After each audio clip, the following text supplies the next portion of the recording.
Hello बच्चों, आज हम शुरू करेंगे माइक्रो इकोनॉमिक्स का अपना चैप्टर नंबर 2। इसका नाम है कंज्यूमर्स इक्विलिब्रियम। तो इस चैप्टर के अंदर बच्चों आपको बहुत ही इंटरेस्टिंग और नई नई बातें जानने का मौका मिलेगा और कुछ नई चीज़ें आप इसमें ज़रूर सीखेंगे। तो बच्चों शुरू करते हैं। मैं ऐसा करता हूँ कि मान लेता हूँ कि बच्चों आप एक पिज़्ज़ा खाते हो ना। हाँ सर, पिज़्ज़ा खाते हैं हम। तो मुझे ये बताओ कि पिज़्ज़ा जब हम खाते हैं तो पिज़्ज़ा खाने के बाद आपको मज़ा आता है, मतलब अच्छा लगता है? हाँ है ना, पिज़्ज़ा खाते हैं हम तो हमें मज़ा आता है। मज़ा मतलब कि मैं ऐसा बोल सकता हूँ कि आपको सेटिस्फैक्शन मिलता है। हाँ सर, सेटिस्फैक्शन मिलता है। तो अगर मैं ये बोलूँ कि जब हम कोई भी प्रोडक्ट या जिसको मैं कमोडिटी बोल देता हूँ उसको कंज्यूम करते हैं यानी कि खा रहे हैं, तो हमें उससे क्या डिराइव होती है, क्या मिलती है? मज़ा मिलता है, यानी कि सेटिस्फैक्शन मिलता है। ठीक है ना। सेटिस्फैक्शन को अब हम आज से इकोनॉमिक्स के अंदर एक दूसरे नाम से संबोधित करेंगे, यानी कि इसको हम बोलेंगे यूटिलिटी। तो सेटिस्फैक्शन या मज़ा मतलब यूटिलिटी। अब मैं आपसे एक थोड़ा सा अटपटा सवाल करूँगा। मैंने एक बच्चे को बुलाया, दूसरे बच्चे को बुलाया, तीसरे बच्चे को बुलाया, चौथे बच्चे को बुलाया, सबको मैंने पिज़्ज़ा खिलाया, आपको भी मैंने पिज़्ज़ा खिलाया। अब मैं आपसे एक क्वेश्चन करने वाला हूँ बच्चों, ध्यान से सुनना और सोचना इस बारे में कि आप क्या जवाब दोगे। मैं आपसे ये पूछ रहा हूँ कि आपको पिज़्ज़ा खा के मज़ा आया, वो बात तो ठीक है, कितना मज़ा आया ये बताओ। कितना मज़ा आया, यानी कि मैं आपसे ये पूछ रहा हूँ आपको कितना सेटिस्फैक्शन मिला, मेरा सवाल ये है। तो अब कुछ बच्चे कह रहे हैं सर मज़ा तो बहुत आया सर, बहुत मज़ा आया। कुछ कह रहे हैं सर हाँ ठीक है मज़ा आया। कुछ तो कह रहे हैं सर बस पूछो ही मत आप। लेकिन फिर भी बच्चों आपको सोचना है और जवाब देने की कोशिश करनी है। मैं ये पूछ रहा हूँ आपको कितना मज़ा आया, इसका आंसर देना है आपको। अगर ये क्वेश्चन है कि आपको कितना मज़ा आया, आपको उसका आंसर देना है। सर दे तो दिया आंसर कि बहुत मज़ा आया सर, बहुत ही ज़्यादा मज़ा आया, और बार बार पिज़्ज़ा पिज़्ज़ा ऐसे बोलते रहोगे तो अभी हम वीडियो को यहीं बंद करके वीडियो आगे देखेंगे बाद में। पहले पिज़्ज़ा ही मंगवा के पिज़्ज़ा ही खाएंगे फिर तो इतना मज़ा आ गया। चलो मान लिया आपकी बात कि आपको बहुत मज़ा आ गया। मेरा ये कहना है, मैं आपसे जो जानना चाह रहा हूँ कि क्या आप मुझे कोई न्यूमेरिक वैल्यू बता सकते हो कि सर आपको कितना मज़ा आया। मैं ये पूछ रहा हूँ तो सर आप बोलो सर मुझे मज़ा आया 5, या कोई बच्चा कह रहा है सर मुझे मज़ा आया 3, या कोई बच्चा कह रहा है सर मुझे मज़ा आया 4। मैं ये जानना चाह रहा हूँ कि इज़ इट पॉसिबल और नॉट, कि आपसे ये पूछा जा रहा है। मान लो मैं आपसे एक दूसरा क्वेश्चन करूँ कि बच्चों व्हाट इज़ योर वेट, तो आप बता दोगे फटाफट छूटते के साथ ही सर 50 kgs। एक न्यूमेरिक वैल्यू बता दी ना आपने। तो ऐसे ही मैं पूछ रहा हूँ पिज़्ज़ा खा के कितना मज़ा आया, तो क्या आप मुझे कोई न्यूमेरिक वैल्यू बता सकते हो बच्चों? क्या सर बार बार वही पूछ रहे हो? तो नहीं बता सकते ना। हाँ सर नहीं बता सकते। तो अब मैं आपको एक इंटरेस्टिंग चीज़ बताता हूँ जिसको सुनकर आपको थोड़ा अटपटा तो लगेगा, पर क्या करें, सुनना तो है, कोर्स का पार्ट भी है अपने और मज़ेदार पार्ट भी है। तो बच्चों ये जो पूरा चैप्टर है, इस पूरे चैप्टर की लड़ाई समझ लो ऐसी है कि इस चीज़ को लेकर दो बहुत ही विद्वान लोग, इकोनॉमिस्ट्स, दो बहुत ही बड़े बड़े इकोनॉमिस्ट्स, उनके अपने अपने पॉइंट ऑफ व्यू थे। एक इकोनॉमिस्ट का नाम था एल्फ्रेड मार्शल। क्या नाम था? Alfred Marshall. और दूसरे इकोनॉमिस्ट का नाम था J.R. हिक्स। तो आगे लेके चलता हूँ, इनकी लड़ाई के बारे में बताता हूँ कि एल्फ्रेड मार्शल का क्या मानना था और J.R. हिक्स का क्या मानना था। फिर आपको चैप्टर में अपने साथ नोट्स लिखवाऊंगा।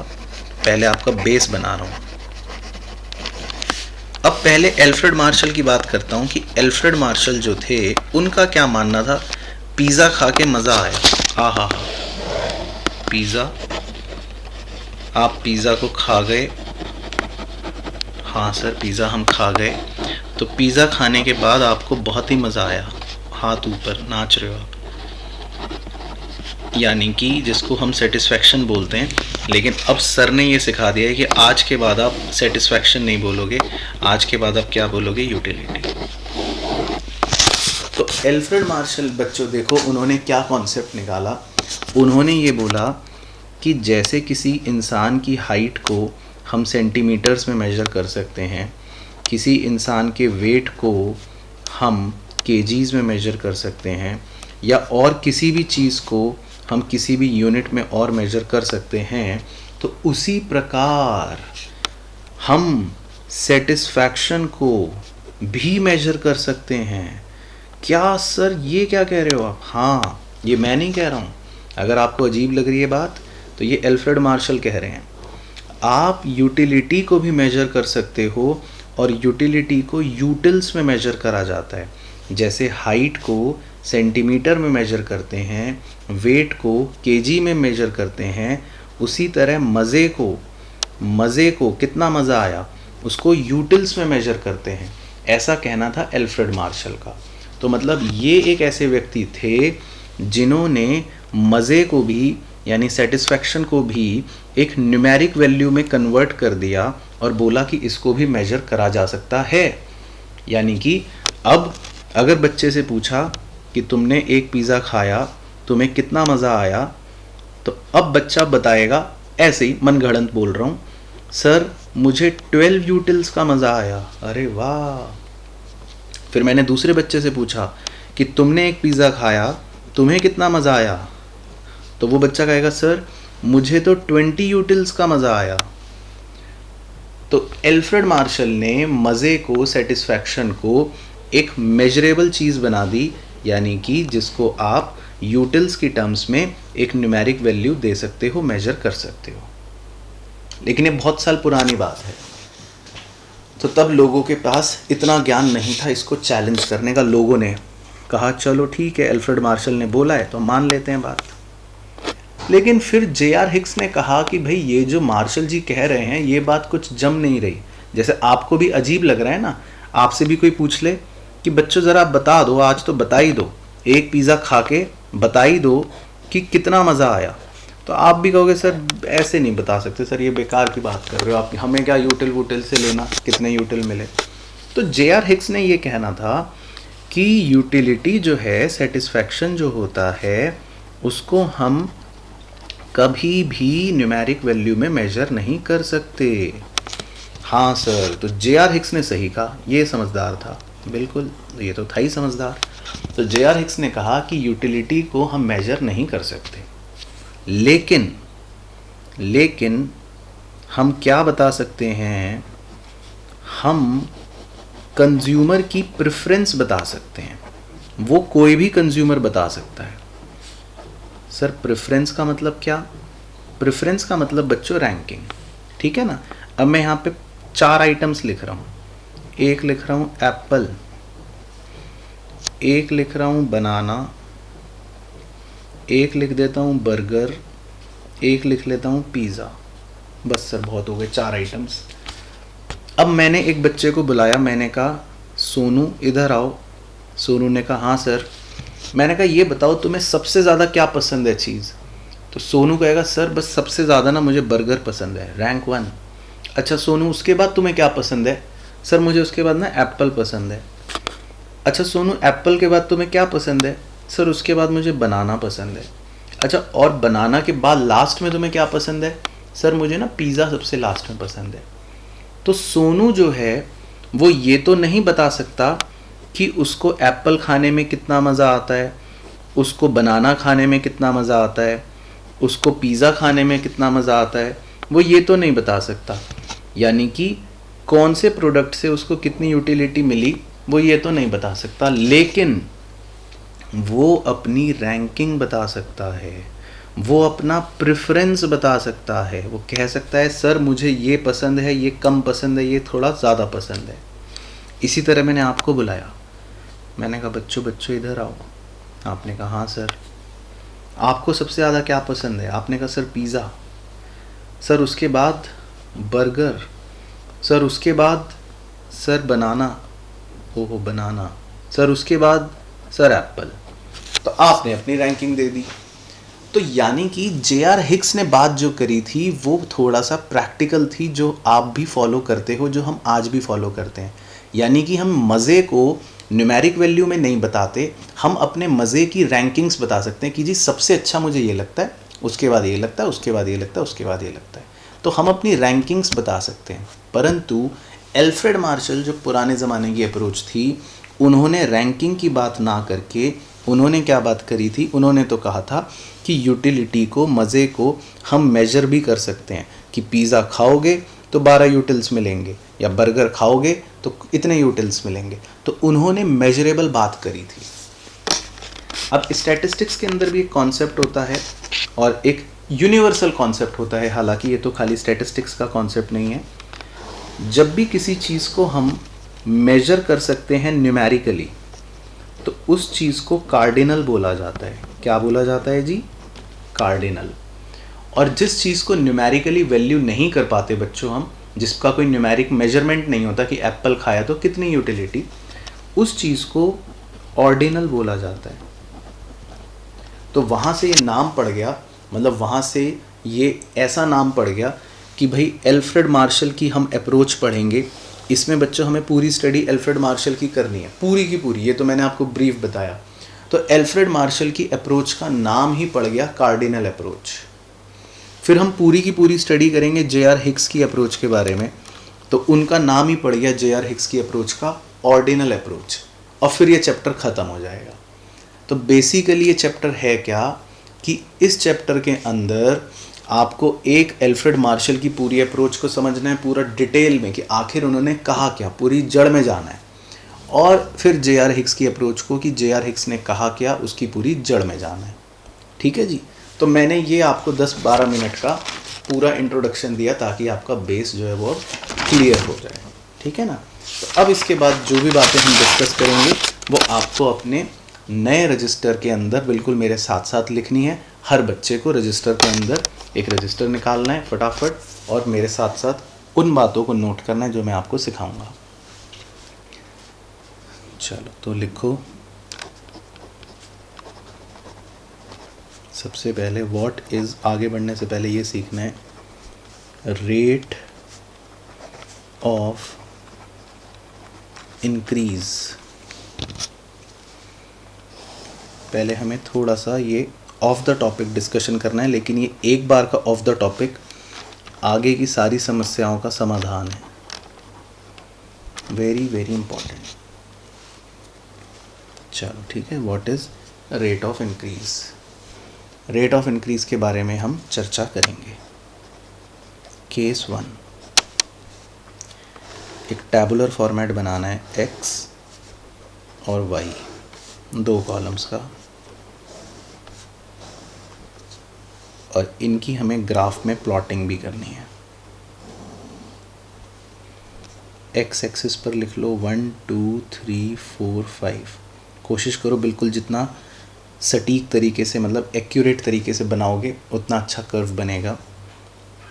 और y एक्सिस पर लिख लो 2 4 6 8 10 12। x की वैल्यूज़ लिख लो 1 2 3 4 5,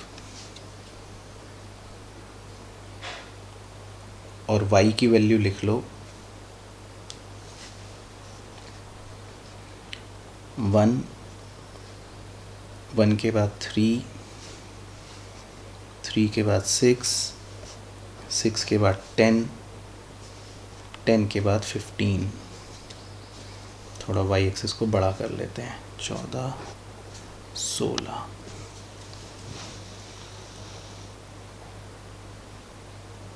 उसके बाद अभी छोड़ दो इसको। केस 2,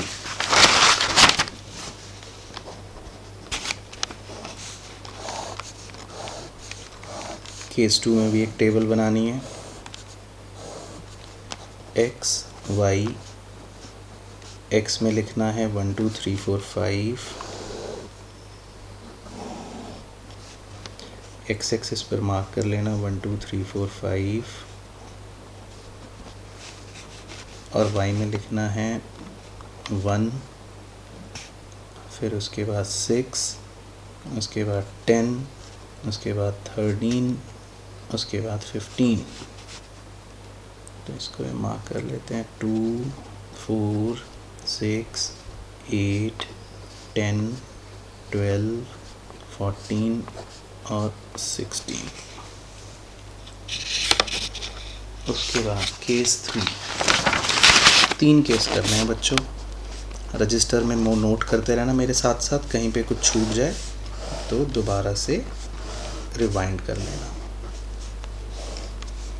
इसमें भी x और y, x की वैल्यू लिखनी है 1 2 3 4 5, 1 2 3 4 5। y की वैल्यू लिखनी है 1 4 7 10 13। इधर मार्क कर लो 2 4 6 8 10 12 14।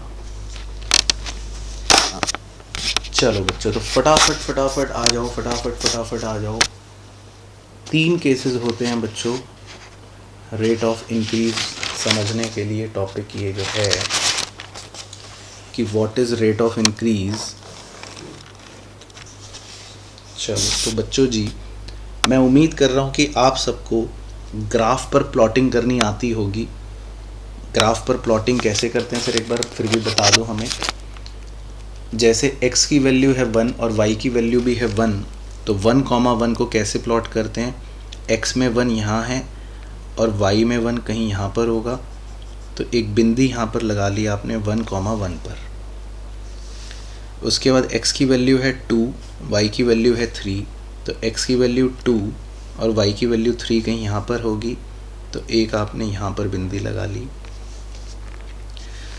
उसके बाद x की वैल्यू 3, y की वैल्यू 6, तो x की वैल्यू 3 और y की वैल्यू 6 कहीं यहाँ पर होगी, तो यहाँ एक बिंदी लगा ली। x की वैल्यू 4, y की वैल्यू 10, तो x की वैल्यू 4 और y की वैल्यू 10, तो आपने कहीं यहाँ पर बिंदी लगा ली। और y की वैल्यू मतलब x की वैल्यू 5, y की वैल्यू 15, तो फिर ये आपने कहीं यहाँ पर बिंदी लगा ली। ठीक है ना, मेरे पॉइंट क्लियर हो गया। अब इसको ज्वाइन नहीं करना बच्चों, अभी ज्वाइन नहीं करना, ताकि जो मैं सिखाना चाहता हूँ वो मैं सिखा पाऊँ। बस इसको बिंदियाँ लगा के छोड़ दो। अब इसी तरह से अगले डायग्राम पर भी बिंदी लगानी है आपको। 1 1, ठीक है, तो एक बिंदी यहाँ लग गई।